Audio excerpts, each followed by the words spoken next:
Assalamualaikum warahmatullahi wabarakatuh. Alhamdulillahirabbil alamin wa bihi nasta'inu ala umuri dunya waddin. Wassalatu wassalamu ala asrofil anbiya'i wal mursalin sayyidina wa maulana Muhammadin.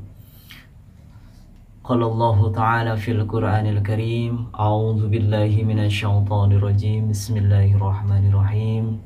Ya ayyuhalladzina amanu kutiba 'alaikumus syiyam kama kutiba 'alal ladzina min qablikum la'allakum tattaqun. Al-ayat. Amma ba'du.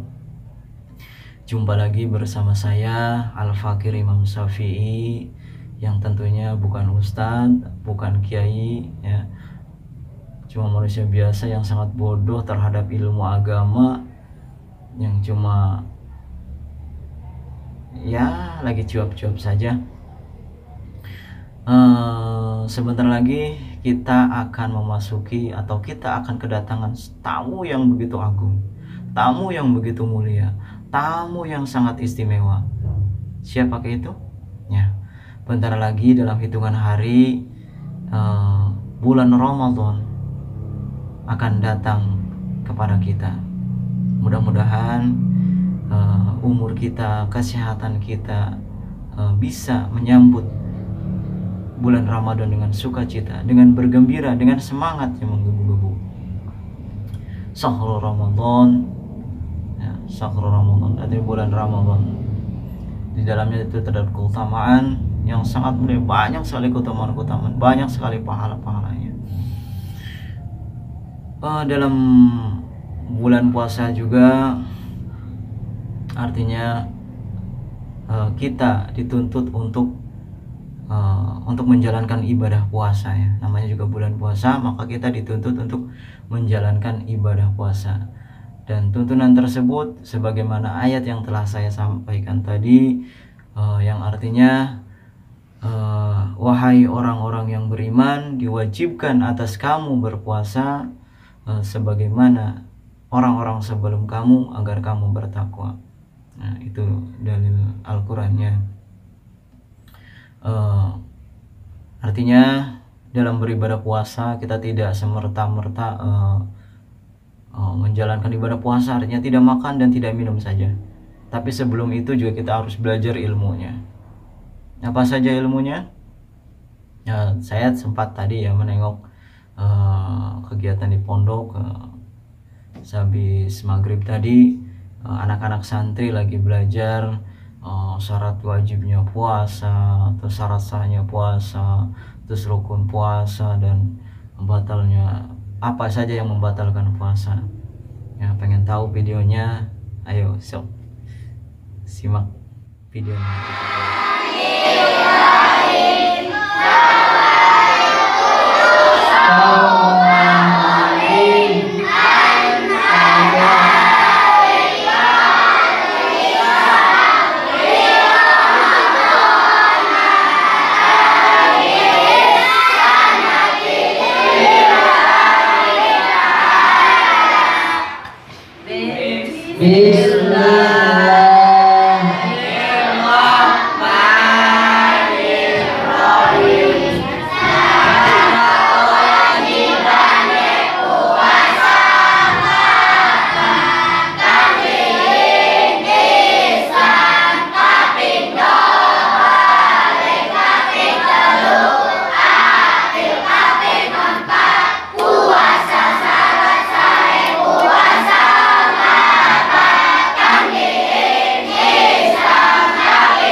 suaranya agak kurang jelas. Namun dari situ kita mengambil bahwa dalam beribadah puasa juga kita harus punya ilmunya, tidak langsung saja kita berpuasa ya. Bukan hanya berpuasa, sholat apapun juga harus ada ilmunya ya, bahwa ilmu itu adalah imamnya sebuah amal ya. Artinya kita punya ilmu tidak beramal, arti tidak diamalkan, seperti pohon tak berbuah. Begitu juga beramal tanpa ilmu maka akan tersesat ya, akan salah. Dari kesimpulan tadi, dari video tadi, saya membaca bahwa, mendengarkan bahwa dalam berpuasa itu ada ilmu-ilmunya, seperti syarat ya, syarat kewajibannya puasa ya. Dalam di sini videonya emang di sini orang bahasa Jawa ya, bahasa Jawa, jadi menyampaikan atau menghafal ilmunya itu dengan bahasa Jawa ya. Tadi pertama adalah syarat kewajibannya puasa papat ya, atau syarat yang diwajibkan berpuasa itu ada 4. Yang pertama Islam ya, jelas ya, diwajibkan atas kamu berpuasa ya, pertama adalah orang Islam. Selain orang Islam, orang Kristen, Yahudi atau Nasrani atau orang Buddha itu tidak diwajibkan. Yang pertama Islam. Yang kedua balik apa? Artinya balik orang yang sudah balik ya, artinya sudah cukup umur. Apa itu balik? Kalau untuk cowok atau untuk laki-laki adalah apabila dia sudah bermimpi ya, bermimpi basah ya, atau keluar mani ya, air mani ya, itu sudah diwajibkan berpuasa. Atau secara umurnya itu mungkin umur berapa ya, antara ya 10 ke atas atau mungkin 9 ke atas. Terus yang kedua, atau untuk perempuan, dan untuk perempuan adalah bila sudah dia haid ya. Kalau sudah haid ya udah diwajibkan berpuasa ya. Itu ukuran balik ya menurut Islam. Yang ketiga adalah akil. Artinya akil itu adalah orang yang berakal ya. Orang yang berakal artinya orang yang sehat dalam pikirannya, tidak terganggu atau tidak gila, tidak berakal. Kalau orang gila atau orang stres itu tidak diwajibkan berpuasa. Dan yang keempat adalah kuasa ya. Kuasa apa? Mampu. Artinya kita mampu melaksanakan puasa, tidak sedang sakit, tidak dalam perjalanan yang sangat jauh ya, dan tidak sedang dalam keadaan perang ya, atau apapun itu. Artinya kita kuasa, mampu menjalankan ibadah puasa. Dan yang kedua adalah syarat sahih puasa. Syarat yang mengesahkan syarat puasa, sahnya puasa itu ada 4. Satu adalah Islam ya. Orang yang berpuasa kemudian dia sah melaksanakan ibadah puasa, yang pertama adalah Islam. Dia berpuasa beragama Islam, sah ya. Yang kedua akil ya. Yang kedua akil, yang berakal. Orang berakal berpuasa maka sah ya. Yang ketiga adalah putus getih head nipas wiladah ya. Putus getih head nipas wiladah, katanya dia artinya tidak sedang dalam keadaan nifas untuk wanita ya, tidak dalam keadaan haid. Nah ini untuk khusus wanita. Nah yang keempatnya adalah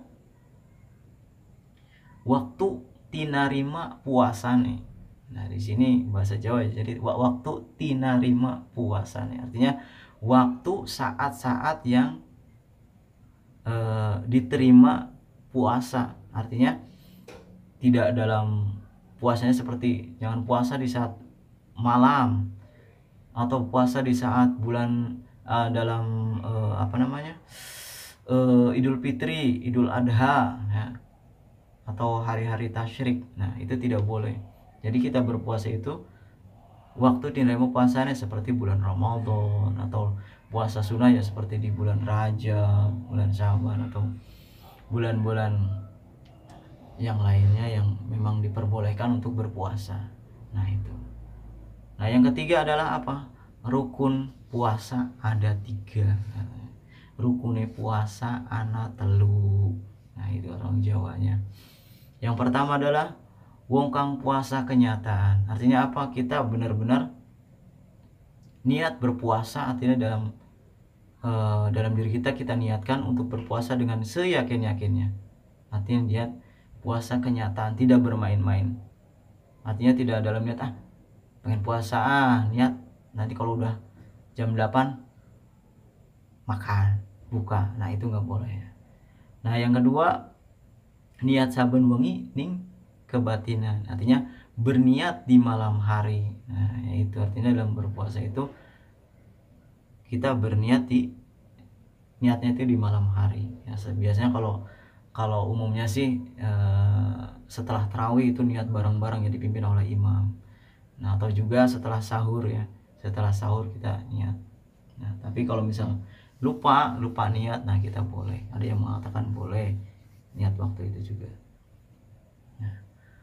Nah yang ketiga ya, yang kedua kang puasa kenyataan, niat saben wengi kebatinan. Dan yang ketiga adalah rumokso sekeh kebatalan. Apa artinya? Kita tahu hal-hal yang membatalkan puasa ya. Hal-hal yang membatalkan puasa itu apa ya? Seperti makan dan minum ya, terus yang lainnya di sini ada dibahas ya nanti, rumokso sekeh kebatalan nih. Nah itu, jadi tahu hal-hal yang membatalkan puasa. Nah selanjutnya adalah batalnya puasa ada 5 ya. Batalnya puasa ada 5 ya, yang mungkin yang secara harfiah dicatat ya, yang di cara garis besarnya saja ya. Yang pertama adalah minum tuin mangan pepanganan, artinya minum atau makan makanan ya. Artinya jelas kalau kita berpuasa otomatis tidak boleh makan dan minum ya, dalam artinya walaupun sedikit saja ya, itu dikatakan, atau kita cuma sedikit saja, nah itu tetap saja tidak boleh. Atau minum kita sedikit saja nggak apa-apa, nah itu nggak boleh. Nah yang kedua apa? Nganjingakan sawiji-wiji ngaen maring bolongan menengane kang mengane. Artinya apa? Artinya memasukkan, ini bahasa Jawa ya, saya juga nganjingaken tinamune sawiji-wiji ngaen maring bolongan kang mengane. Artinya memasukkan salah satu atau mungkin salah satu anggota badan atau benda ke salah satu bolongan mengane, artinya lubang yang terlihat ya, seperti mulut. Nah mulut itu kan lubang. Nah kita masukkan dengan sengaja artinya itu membatalkan. Itu seperti lubang hidung, sengaja kita mengorek-orek hidung kayak gitu, nah itu nggak boleh. Terus seperti kita telinga kita gatal terus dikorek-korek, nah itu juga nggak boleh ya.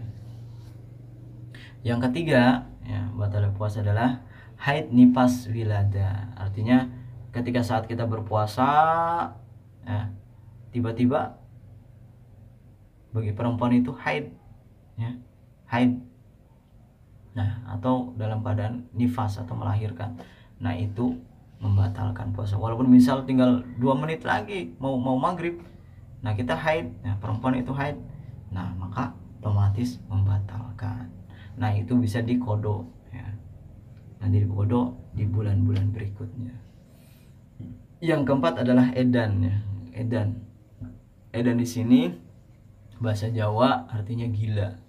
Nah ketika berpuasa ya, niat dari pagi kita berpuasa, nah ternyata setelah mau maghrib atau dalam perjalanan berpuasa itu ternyata pikiran dia terganggu dan gila, nah otomatis kita juga batal puasanya ya. Yang kelima adalah murtad, artinya keluar dari Islam. Kalau misalnya kita sedang berpuasa ternyata keimanan kita terganggu dan kemudian kita mempercayai Tuhan selain Allah, atau mungkin kita tidak yakin dengan lagi agama Islam, tidak yakin lagi dengan agama Islam, artinya sudah murtad, ya udah, artinya puasanya juga batal. Nah, seperti itu. Dan mungkin itu saja yang bisa saya sampaikan. Kurang dan lebihnya pasti banyak kurangnya ya, karena memang saya cuma bisa menyampaikan ala kadarnya dengan apa yang saya dengar dari para ustadz ya. Dari ustadz, terus pastinya banyak kesalahan, pastinya banyak kekurangan. Untuk itu saya tunggu komennya atau tunggu kritikannya, dan jangan lupa subscribe-nya, like-nya, dan kalau memang bermanfaat silahkan di share. Oke, terima kasih dari saya sudah menonton. Wallahul muwaffiq ila aqwamit thoriq. Wassalamualaikum warahmatullahi wabarakatuh.